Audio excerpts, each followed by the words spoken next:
சென்னை மாவட்டம் முழுவதும் சைக்கிளில் சென்றே கழக பணியாற்றி வந்த அண்ணன் ஆயிரம் விளக்கு உசேன் அவர்களுக்கு ஸ்கூட்டர் பரிசாக தர வேண்டும் என்று ஆயிரம் விளக்கு பகுதி கழக நண்பர்கள் விரும்பினர். அந்த பகுதியின் பிரதிநிதியும் மாவட்ட பிரதிநிதியுமான தளபதி மு.க.ஸ்டாலின் அவர்களும் விரும்பினார். எனவே இந்த நிதிக்குழுவிற்கு தளபதியை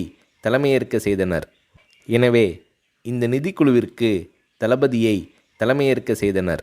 அந்த சமயத்தில் பெரியார் திடலில் ஒரு செயற்குழு நடைபெற்றது. அந்த செயற்குழுவிற்கு வருகை தந்தவர்களின் நன்கொடை ரசீதுகளை தானே கொண்டு போய் கொடுத்து வசூல் செய்தார் தளபதி.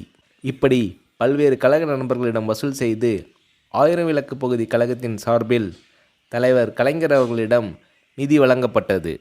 தளபதி மு.க.ஸ்டாலின் அவர்கள் முயற்சியால் பகுதி செயலாளர் எஸ்.ஏ.எம். உசேன் அவர்களுக்கு கழகத் தலைவர் கலைஞர் அவர்கள் ஸ்கூட்டர் ஒன்றை பரிசாக அளித்து அதன் சாவியை உசேன் அவர்களிடம் ஒப்படைத்து உரையாற்றினார்.